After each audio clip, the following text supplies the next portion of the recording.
Vers le dimanche du Saint-Sacrement, année C. Le peu d'évangile que tu as découvert, partage-le, il se multipliera. Évangile de Jésus-Christ selon saint Luc au chapitre 9.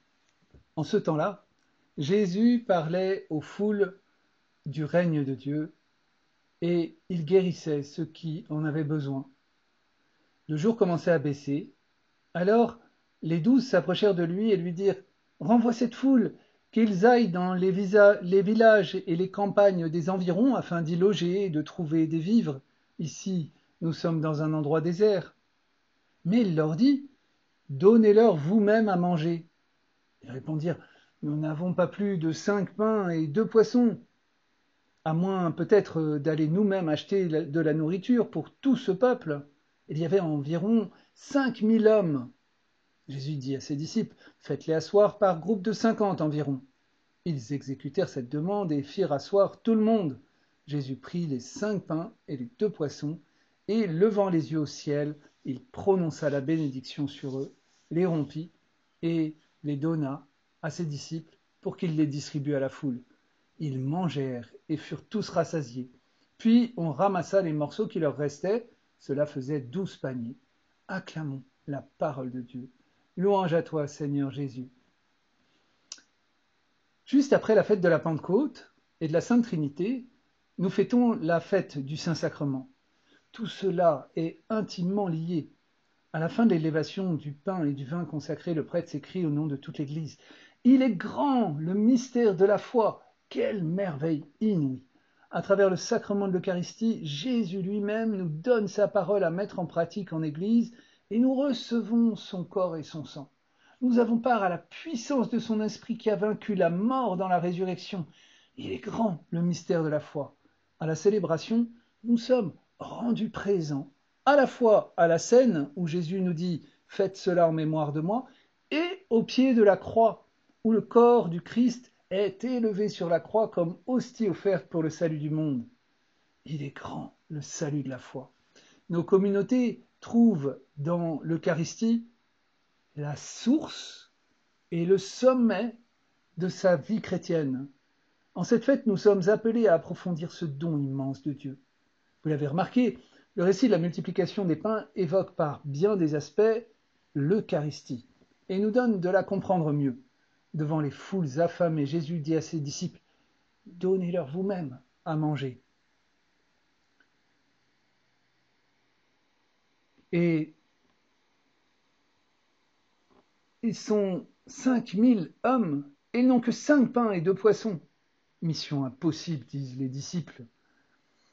Et saint Luc nous répond en présentant Jésus comme notre bon berger, qui est avec nous dans notre mission eucharistique. C'est lui qui nous guide. Il est avec nous tous les jours jusqu'à la fin du monde. En effet, ici, l'événement de la multiplication des pains est présenté comme un symbole de la mission des chrétiens. Devant le monde qui a soif d'amour, Jésus nous donne sa parole à partager. La parole est symbolisée par les chiffres 5 pains et 2 poissons. Vous avez tous reconnu. Les chiffres symboliques: 5, c'est le Pentateuque, symbole du don de la parole de vie, de la loi sur le mont Sinaï. Et vous avez tous, j'en suis sûr, bien reconnu aussi le chiffre symbolique de la foule. 5000 hommes, écho encore de la parole multipliée pour la foule. Nous ne sommes pas très habitués à cette pratique des chiffres symboliques. Mais les Juifs l'étaient, et la Bible est remplie de cette forme de langage. Reprenons donc ce que l'évangéliste veut nous dire. Devant la faim d'amour des hommes, Jésus donne sa parole à ses disciples et les envoie pour la partager aux foules immenses qui ont soif de cette parole, même s'ils ne le savent pas. Et Jésus n'explique pas comment ça va être possible de nourrir cette foule immense avec 5 pains et 2 poissons. De même, quand à la sortie de la messe, nous partons partager la parole du Christ que nous avons reçue, nous ne savons pas comment on va pouvoir la partager avec tous les hommes autour de nous. On se sent tout pauvre, on se dit facilement, comme les disciples, qu'on n'y arrivera pas, et que l'on trouve plein de raisons. Il faut que je retourne étudier la Bible, j'ai pas bien compris. D'abord, je sais pas parler, les autres le feront. Oh, c'est aux prêtres d'aller leur parler, pas à moi, simple chrétien. Eux, ils vont pas m'écouter. ils vont se moquer de moi. Nous n'avons que 5 pains et 2 poissons. Ça symbolise notre fragilité, notre pauvreté dans l'accueil de la parole. Saint Paul nous dit que nous portons un trésor dans un vase d'argile. Jésus dit, heureux les pauvres, le royaume des cieux est à eux. Et les disciples, malgré leurs doutes et leurs incompréhensions, font confiance à Jésus. Et ils partent en mission. Ils partagent le peu qu'ils ont, les 5 pains, les 2 poissons. Ils partagent le peu qu'ils ont reçu, le peu qu'ils ont compris. C'est un enfant même qui va leur donner ce pain à partager. Et il le donne. Et il se donne. Et que fait Dieu? Il multiplie, il sanctifie.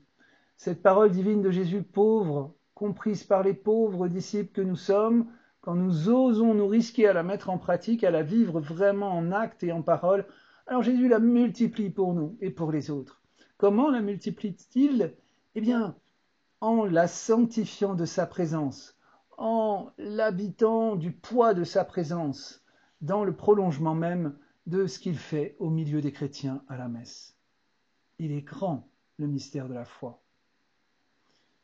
Quelque part, le sacrement de la présence à la messe se prolonge dans cette parole habitée des chrétiens.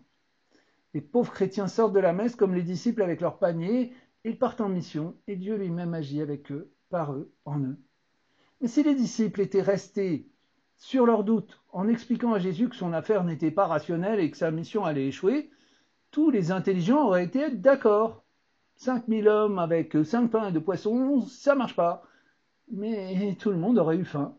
Jésus et l'Esprit Saint auraient été contristés, et nous-mêmes aussi, bien sûr.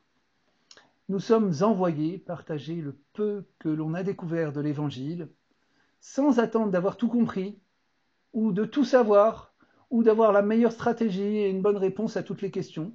Humblement, pauvrement, nous sommes appelés à faire confiance, à lancer les filets comme Pierre sur la seule parole de Jésus, après une nuit sans rien prendre, comme Pierre encore marchant sur les eaux. Pierre est le symbole de l'Église pauvre et infidèle qui trahit parfois mais qui est capable de la foi. Et si comme chrétiens dans l'Église nous répondons à l'appel de Jésus de partager sa parole aux hommes souffrants et affamés dans les déserts du monde, alors le miracle eucharistique se poursuit. Ou plutôt, il réalise ce pourquoi il est fait, car la messe à l'Église n'est que le début de la messe. La mission se passe à la sortie jusqu'à la prochaine Eucharistie, pour rendre grâce et reprendre des forces. Comprenons encore la grandeur de la messe et cette multiplication par le geste de la communion. Quand nous recevons l'hostie du prêtre, qu'est-ce qui est dit? Le prêtre me dit « le corps du Christ ». Et nous répondons « Amen ». Cela veut dire, quand je dis cela, quand tu dis cela, je crois, c'est vrai. C'est le corps du Christ qui m'est donné dans ce pain consacré. C'est sa vie, c'est son amour plus fort que la mort, c'est son sang. C'est une parole d'amour extrême. Et en même temps, dans ce Amen, quelque chose d'autre se dit. Le prêtre, en me donnant le corps du Christ, me regarde, te regarde et te dit, le corps du Christ, c'est toi, en recevant l'hostie, tu es toi, tu deviens le corps du Christ en l'accueillant en toi. Et le Amen veut dire Amen. J'accepte avec Jésus en moi d'être le corps du Christ en ce monde. J'accepte d'être sa présence vivante et multipliée dans le monde. Ce Amen est si grand et si souvent murmuré Amen ou remplacé par un merci qui n'a rien compris. Merci, c'est dire je reçois un morceau de pain. Amen, c'est dire je reçois le corps du Christ. Et j'accepte d'être le corps du Christ avec Jésus en moi.